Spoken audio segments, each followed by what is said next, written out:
বিখ্যাত সাহিত্যিক ও কবি সুনীল গঙ্গোপাধ্যায়ের লেখা একটি ছোট্ট কবিতা আজ আমি পাঠ করে শোনাব। কবিতা নদীর ধারে একা।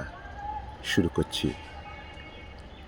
একলা একলা বসেছিলুম চূর্ণী নদীর ধারে, একটা দুটো জোনাকি ফুল ফুটেছে অন্ধকারে। আর তো কিছুই দেখা যায় না, আকাশে নেই তারা, খেয়ার ঘাটও বন্ধ এখন, নিঝুম জেলে পাড়া। গাছের ডালে ফুরফুরিয়ে দোল খাচ্ছে হাওয়া, কেমন করে ওপারে যায়, হলো না বুঝি যাওয়া। ছলাৎছল ঢেউয়ের শব্দ, নদী ভাঙছে কুল, ভরা বর্ষায় চূর্ণি যেন খুশিতে মশগুল। একলা বসে কি যে করি সামনে সারা রাত, পেট জ্বলছে খিদেই আজ, কপালে নেই ভাত। একটা যদি বাঁশি থাকতো লাগিয়ে দিতুম সুর, কদম গাছের তলায় না হয় হতুম কেষ্ট ঠাকুর।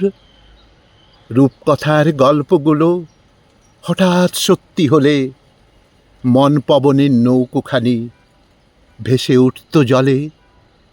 কিংবা তেমন মন্ত্র যদি জানা থাকতো আমার, শূন্য পথে পেরিয়ে যেতাম নদী ও ক্ষেত খামার।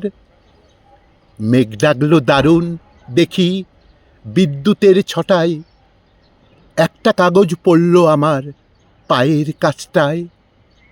কাগজ তো না, চিঠি একটা আকাশ থেকে এলো। নিশুদ রাতে আমায় এমন চিঠি কে পাঠালো? সত্যি সত্যি চিঠি সেটা, বাংলা অক্ষরে। আবার বিজলি চমক দিতেই নিলুম সেটা পড়ে। খিদে তেষ্টা রইল না আর, জুড়ালো প্রাণ ও মন। সেই চিঠিটার মানে বুঝতে কাটবে সারা জীবন, সেই চিঠিটার মানে বুঝতে কাটবে সারা জীবন।